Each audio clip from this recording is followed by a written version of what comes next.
오늘도 이 예언의 말씀을 읽고 묵상하고 삶에 적용하는 우리 모두에게 예수님으로 행복한 한 날이 되시기를 주님의 이름으로 축복합니다. 오늘 함께 묵상하실 본문은 예레미야 46장 13절로 28절의 말씀입니다. 오늘 본문의 핵심 주제는 우리 모든 성도들은 하나님의 공의를 삶으로 살아내야 합니다. 역사의 절대 주권자는 오직 한 분 하나님이십니다. 하나님께서는 당신의 백성들을 통해 당신의 역사를 이루어 가십니다. 그러므로 우리는 눈에 보이는 삶의 환경을 두려워하기보다 역사를 움직이시고 주관하시는 그 하나님을 바라보고 하나님이 주시는 힘과 능력으로 오늘 이 광야의 현실들을 이겨나가야 할 것입니다. 오늘 본문은 하나님께서 바벨론을 통하여 애굽을 칠 것을 말씀해 주시는 내용이 되겠습니다. 13절부터 15절까지는 바벨론 앞에서 무기력한 애굽의 군대에 대하여 말씀해 주고 있습니다. 13절, 바벨론의 느부갓네살 왕이 와서 애굽 땅을 칠 일에 대하여 선지자 예레미야에게 이르신 여호와의 말씀이라.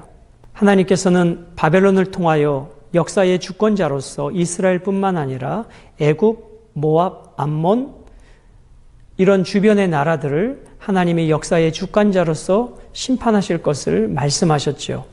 오늘은 하나님께서 애굽을 바벨론을 통하여 심판하실 것이다. 그것을 예레미야를 통해서 선포하시는 말씀입니다. 이것은 하나님이 하신 말씀이니 그대로 되어질 것이고 역사는 그대로 증명해 내었습니다. 14절, 너희는 애굽에 선포하며 믹돌과 녹과 다바네스에 선포하여 말하기를 너희는 굳건히 서서 준비하라. 내 사방이 칼에 상키웠느니라. 오늘 이것의 역사적인 배경은 갈그미스 전투에서 애굽과 바벨론 군대와의 전쟁에서 바벨론이 이기게 되죠. 갈그미스 전투에서 승리한 이 바벨론 군대는 애굽의 본토까지 침략해 옵니다. 역사적으로 세 차례에 걸쳐서 이루어졌습니다. BC 601년, BC 588년, BC 568년 바벨론 군대가 애굽의 본토를 침략합니다. 그것을 예언하신 것이고 그것은 역사적으로 그대로 되어졌던 것입니다.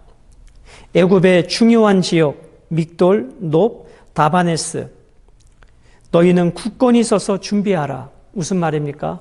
바벨론 군대가 쳐들어올 거니까 너희가 할 수 있는 최선을 다해서 준비하라. 이 말 속에 담겨진 의도는 무엇일까요? 너희들이 아무리 최선을 다하여 굳건히 서서 준비해도 바벨론의 군대를 이기지 못할 것이다. 그런 하나님의 말씀인 것이죠. 내 사방이 칼에 상키웠느니라. 이제 애굽은 이러지도 저러지도 못하는 바벨론의 공격 앞에 속절로 무너지게 된다는 것입니다. 애굽을 향한 하나님의 심판에 관한 것으로 애굽은 바벨론의 침략을 받게 된다는 것입니다. 너희들이 굳건히 서서 준비하라. 적들의 침략에 대비해 군대를 직결시키고 만반히 준비하라는 것이죠. 그러나 그렇다 할지라도 바벨론의 군대를 이겨낼 수 없다는 것입니다. 자, 15절에 보실까요? 너희 장사들이 쓰러짐은 어찌함이냐. 이 장사들, 전쟁에서 승리를 가져올 만한 강한 군사를 말하는 것입니다. 하나님께서 보내시는 바벨론의 군대 앞에 그런 애굽의 장사들은 어떻게 된다고요? 쓰러지게 될 것이다 라는 것이죠. 그들이 서지 못함은 여호와께서 그들을 몰아내신 까닭이니라 말씀합니다. 너희들이 아무리 굳건히 서서 바벨론 군대의 침략에 맞춰서 전략을 세우고 군대를 준비하고 장사들을 준비한다 할지라도 너희들은 패하게 될 것이다. 그 이유는 무엇이라고요? 하나님이 역사의 주권을 그렇게 움직이시겠다는 것입니다. 하나님이 그렇게 하시겠다고 하시니 그대로 되어지는 것이죠. 인간이 아무리 준비하고 인간이 아무리 노력해도 하나님이 돕지 않으시면 설 수 없는 인생임을 오늘 이 애굽을 통해서 우리는 깨닫게 되어지는 것입니다. 16절과 17절은 고향으로 도망가는 애국 군대에 대하여 묘사하고 있습니다. 16절, 그가 많은 사람을 넘어지게 하시매 사람이 엎드려지며 이르되 일어나라 우리가 포악한 칼을 피하여 우리 민족에게로 우리 고향으로 돌아가자 하도다. 바벨론의 침략 앞에 수많은 시신들, 시체가 널브러지게 되어집니다. 이 애굽을 중심으로 애굽의 동맹군대, 애굽을 지원하는 용병들도 있었던 것이죠. 그 용병들은 어떡합니까? 이제는 애굽에 승산이 없다고 생각하고 자기의 고향으로 도망가자라고 이야기하고 있더라는 것입니다. 17절 그들이 그곳에서 부르짖기를 애굽의 바로 왕이 망하였도다. 그가 기회를 놓쳤도다. 고향으로 도망가는 애굽의 군대들, 용병들은 애굽의 바로 왕을 조롱하고 있는 것입니다. 즉 바벨론 앞에 속절없이 무너지는 애굽의 그 바로 왕 앞에 너희들이 충분히 미리 준비하였다면 좋았을 것을 저 애굽의 왕은 입으로만 준비를 외쳤지 실제로는 준비하지 않았다는 것입니다. 그것을 도망가는 용병들, 그 애굽의 군대들이 바로 왕을 조롱하면서 그렇게 이야기한다는 것입니다. 18절과 19절 여호와 하나님의 공격에 대하여 말씀해 주고 있습니다. 만군의 여호와라 일컫는 왕이 이르시되 나의 삶으로 맹세하노니 그가 과연 산들 중에 다볼같이 해변의 갈멜같이 오리라. 속절없이 무너질 수밖에 없는 그 애굽, 그 이유는 만군의 여호와라 일컫는 왕이 자신의 삶을 두고 애굽을 칠 것을 맹세하였기 때문입니다. 자, 오늘 두 산이 등장하는데요. 바벨론 군대를 무엇으로 비유했는가? 산들 사이에 우뚝 서 있는 다볼산처럼 바벨론 군대를 묘사했죠. 바닷가에 높이 솟은 갈멜산으로 바벨론 군대를 묘사하고 있습니다. 즉 산에 우뚝 솟은 다볼산, 바다에 우뚝 솟은 갈멜산, 바벨론 군대가 그렇다는 것입니다. 그러므로 애굽의 군대가 아무리 잘 준비해도 하나님이 그렇게 하시겠다고 하는 의도 앞에 하나님이 일으키신 저 바벨론을 통해서 애굽은 심판받게 될 것입니다. 여기 등장하는 그 갈멜산은 그 유명한 엘리야와 바알과 아세라 그 영적 전쟁의 그 갈멜산을 의미하는 것입니다. 20절로 23절은 애굽에 대한 다양한 비유들이 소개되고 있습니다. 20절 애굽은 심히 아름다운 암송아지일지라도 북으로부터 쇠파리떼가 줄곧 오리라. 자, 애굽에 대한 첫 번째 묘사는 아름다운 암송아지로 묘사해주고 있습니다. 우리 모두가 아시다시피 애굽 사람들은 황소를 신처럼 섬겼습니다. 그 신이 아피스라고 불려지고 있는 것이죠. 그래서 여기 애굽 사람들은 심히 아름다운 암송아지, 즉 너희들이 아무리 황소를 신으로 섬긴다 할지라도 어떻게 된다고요? 북으로부터 쇠파리떼가 줄곧 오리라. 여기서 북으로부터 오는 쇠파리떼는 바벨론 군대를 말하고 있는 것이죠. 아무리 아름다운 황소라 할지라도 그 황소를 누가 덮어버립니까?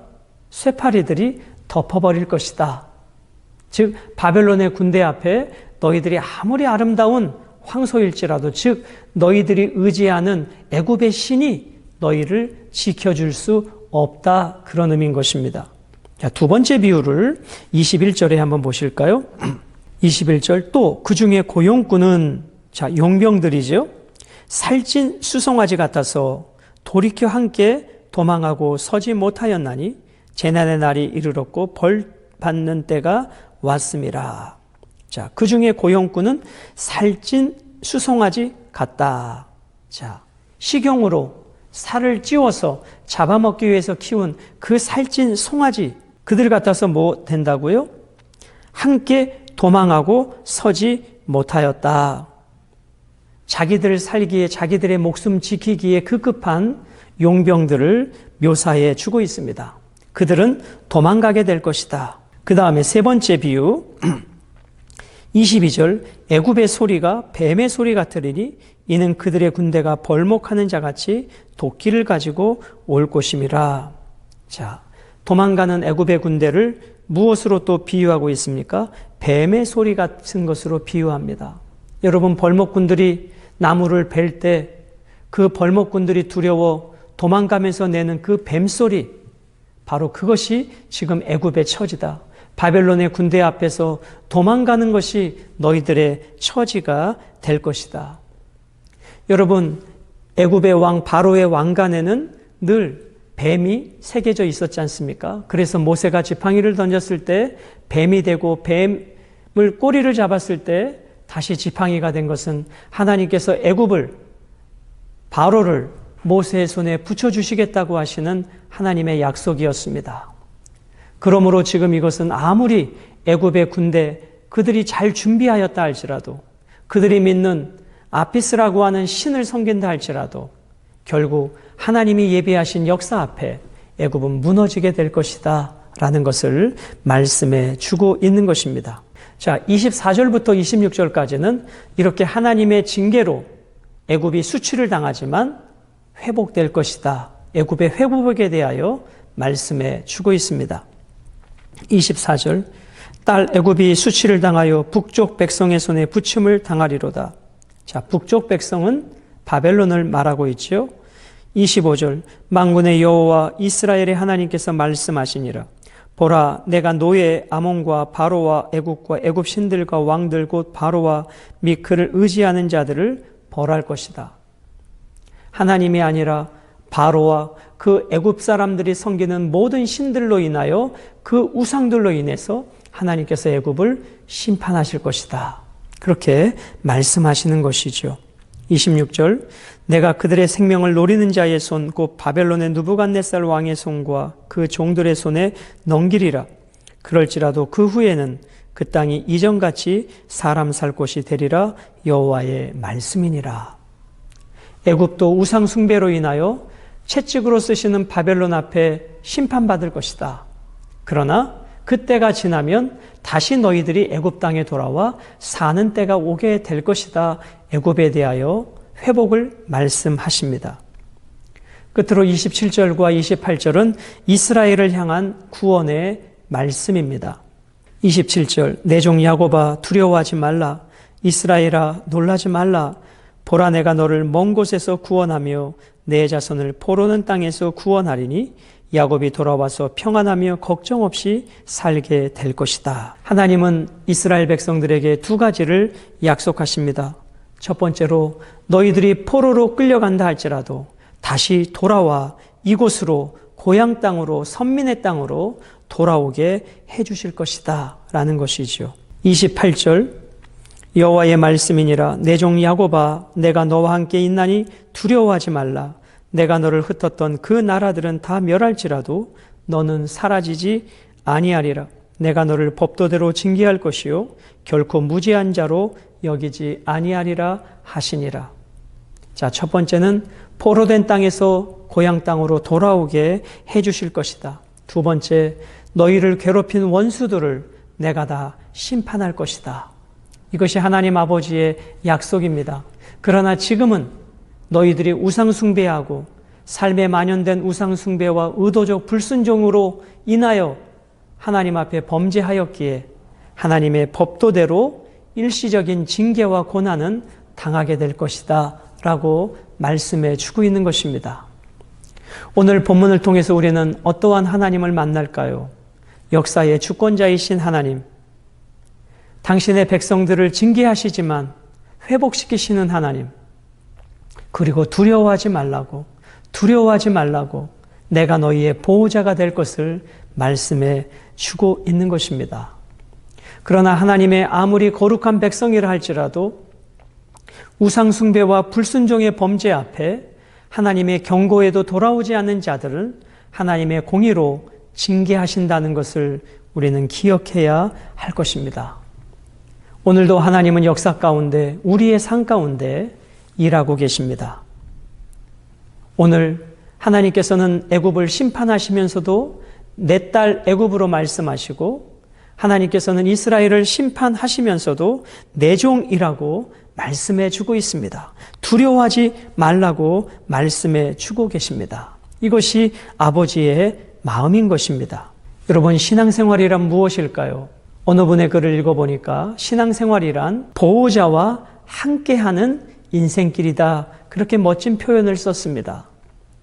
여러분, 우리가 육신의 부모로서 우리의 자녀들을 보호하기 위해서 최선을 다하지 않겠습니까?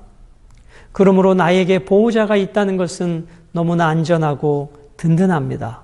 우리의 광야의 인생길에서 누가 우리의 보호자입니까?